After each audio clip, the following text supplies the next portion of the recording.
کرتے ہیں سبی کا، جہاں پر کمشنر سبی ڈویژن شاہد کلیم قریشی میڈیا سے بات چیت کر رہے ہیں۔ بسم اللہ الرحمن الرحیم۔ آج ہم اینٹی کرپشن ڈے منا رہے ہیں، جس کا مقصد یہ ہے کہ ہم اپنے معاشرے کو، اسپیشلی اپنی یوتھ کو سینسٹائز کر سکیں، اویئرنیس اس میں پیدا کر سکیں کہ کرپشن کیا ہے۔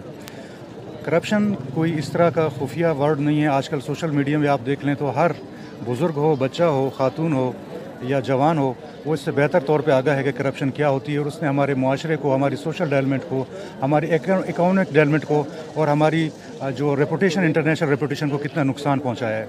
تو میں یہ کہنا چاہوں گا کہ حضور پاک کی حدیث ہے کہ رشوت لینا اور دینا دونوں حرام ہیں اور دونوں جہنمی ہوتے ہیں۔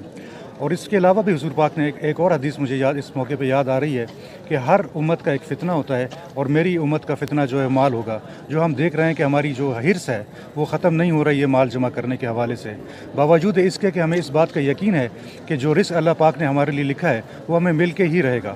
جس طرح موت انسان کا پیچھا کرتی ہے، اسی طرح رزق بھی انسان کا پیچھا کرتا ہے۔ تو کرپشن کریں، جتنی حرص رکھیں، آپ کو اتنا ہی ملے گا جتنا اللہ پاک نے آپ کے نصیب میں رکھا ہے۔ اور اس کے علاوہ سے کرپشن کے حوالے سے جو باقی ایک ٹرینڈ بنتا جا رہا ہے کہ دنیا کر رہی ہے تو اگر ہم کرتے ہیں تو اس میں ایسی کون سی بات ہے؟ اس کو برائی سمجھنا چاہیے۔ اٹس اے ایول، ہم کسی کا حق مار رہے ہیں۔ اس کی ڈیفرنٹ شکلیں ہیں۔ فائنینشیل کرپشن ہے، آپ میرٹ کی پامالی کرتے ہیں، آپ جو ہے کمیشن ہوتا ہے، اس کے علاوہ اور بھی بہت چیزیں ہیں جو اس کے اندر، اس کی تشریح کے اندر آ جاتی ہیں۔ تو آج ہمیں اس بات کا عہد کرنا چاہیے کہ ہم کرپشن کے خلاف ہر محاذ پہ کام کریں گے، اور اپنے پاکستان کی بہتر تعمیر کے اندر ہر انسان، ذی شعور انسان، پڑھا لکھا انسان اس میں شرکت کرے گا۔ Thank you.